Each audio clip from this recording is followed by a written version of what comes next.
Hello everyone, welcome to मेहास wonderful garden. आज का मेरा प्लांट है गुड़हल का प्लांट।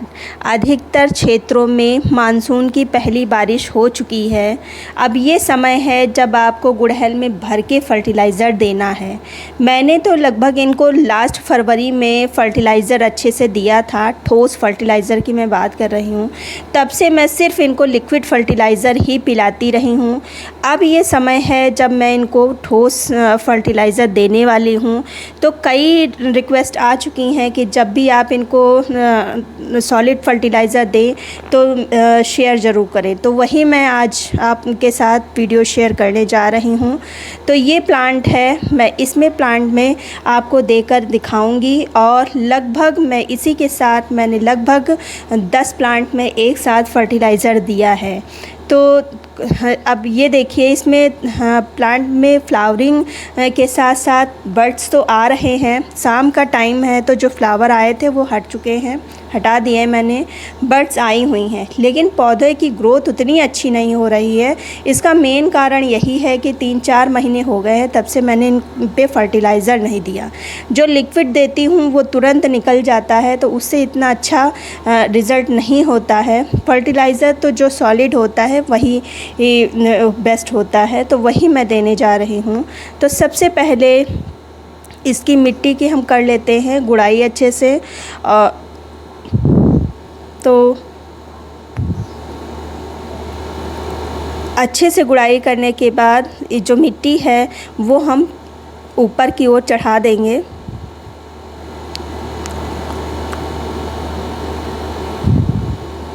से ये और जो सॉलिड फर्टिलाइज़र मैं देने जा रही हूँ ये 3-3 महीने में एक बार देना है। तो खूब अच्छे से मैंने चढ़ा दिया। जो भी घास फूस हो वो हटा देना है। फिर जो ये है गोबर की खाद, लगभग ये 100 ग्राम होगी। अगर आपके पास गोबर की खाद नहीं है तो वर्मी कंपोस्ट आप ले सकते हैं। वैसे मैं हमेशा गोबर की खाद ही यूज़ करती हूँ क्योंकि वो इजीली अवेलेबल मेरे पास हो जाती है। आपके पास जो भी हो, किचन वेस्ट हो, तो वो भी आप ऐड कर सकते हैं, वो भी बहुत अच्छा रिज़ल्ट देता है। फिर जो दूसरी चीज़ ली है ये है जो नीम की खली होती है। नीम की खली बरसात में बहुत ज़रूरी है क्योंकि गुड़हल का जो प्लांट होता है वो अक्सर बरसात में फंगस के कारण ही ख़त्म होता है।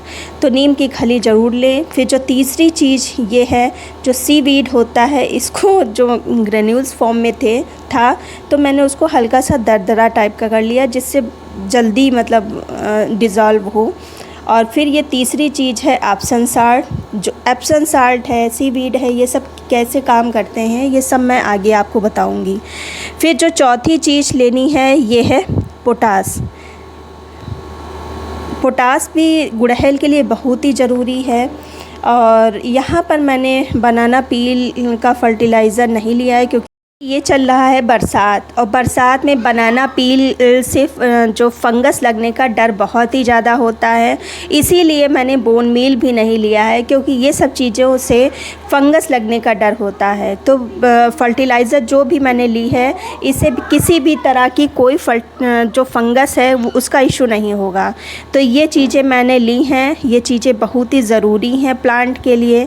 इसमें से अगर आपके पास सीवीड नहीं है तो कोई बात नहीं, लेकिन और जो चीज़ें हैं वो ज़रूरी हैं। अगर सीवीड आपके पास है तो वो भी इंक्लूड करना ज़रूरी है, ज़रूर इंक्लूड करें। लेकिन नहीं है तो उसको स्किप कर सकते हैं। तो अब चलिए समझ लेते हैं कि इन फर्टिलाइज़र से प्लांट को क्या मिलेगा।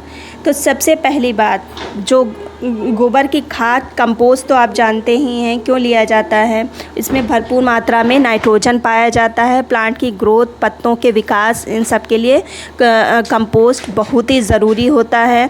तो इसको आप महीने महीने में डाल सकते हैं। फिर दूसरी जो चीज़ है एप्सम साल्ट।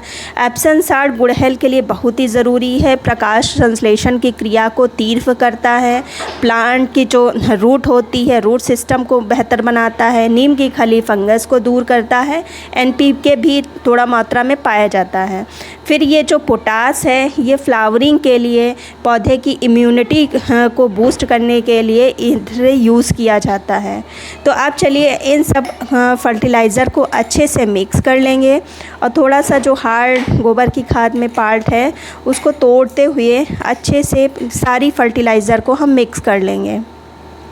और ये जो जितनी फर्टिलाइज़र है वो सिर्फ़ एक प्लांट के लिए मैंने बनाया है, एक पॉट के लिए। ये 12 इंच का पॉट है तो उस हिसाब से मैंने बनाया है। आप अपने प्लांट के हिसाब से क्वांटिटी को रखिएगा। और ये जो प्लांट आप देख रहे हैं ये 2 साल पुराना भी है, तो उस हिसाब से आप रखिएगा। अगर प्लांट आपका छोटा है तो पोटास है, गोबर की खाद, इन सब की मात्रा थोड़ी कम रखिएगा, इतनी ज़्यादा मत रखिएगा। और फिर ड्राई फर्टिलाइज़र डालने के बाद जो बहुत ही ज़रूरी काम है भर के पानी को देना, तो इसलिए मैं पाइप से पानी दे रही हूँ और ऊपर अच्छे से स्प्रे भी कर रही हूँ। तो इतना पानी दीजिए कि नीचे तक पानी वो चला जाए, तो इतना पानी दीजिए। और साथ ही साथ ये जो ठोस फर्टिलाइज़र है ये जब लगातार बारिश हो रही हो तब फर्टिलाइज़र नहीं देना है। अब भी मेरे तरफ लगातार बदली छाई हुई है तभी मैं फर्टिलाइज़र दे रही हूँ। अगर आपकी तरफ लगातार धूप बनी हुई है, मौसम बहुत ही गर्म है, तो ये फर्टिलाइज़र मत दीजिएगा। जब बारिश शुरू हो जाए और 2-3 दिन बारिश ना हो तभी ये फर्टिलाइज़र दीजिएगा, तभी ये अच्छा काम करेगा।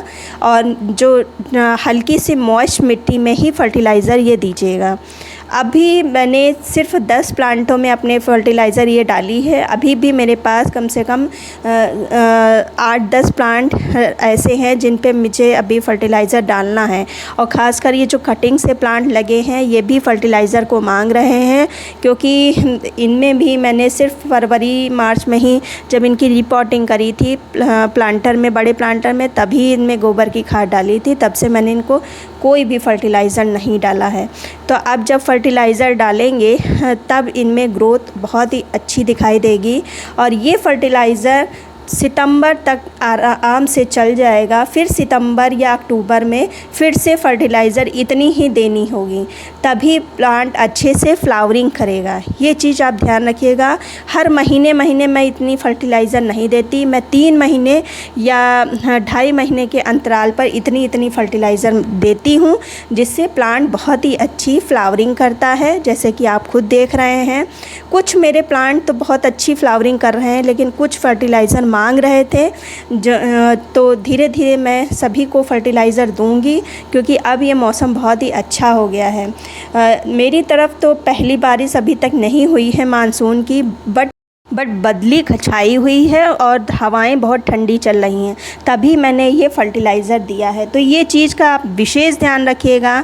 जब बदली हो, कम से कम 3-4 दिन से बदली हो और मौसम अच्छा हो, तभी ये फर्टिलाइज़र दीजिएगा।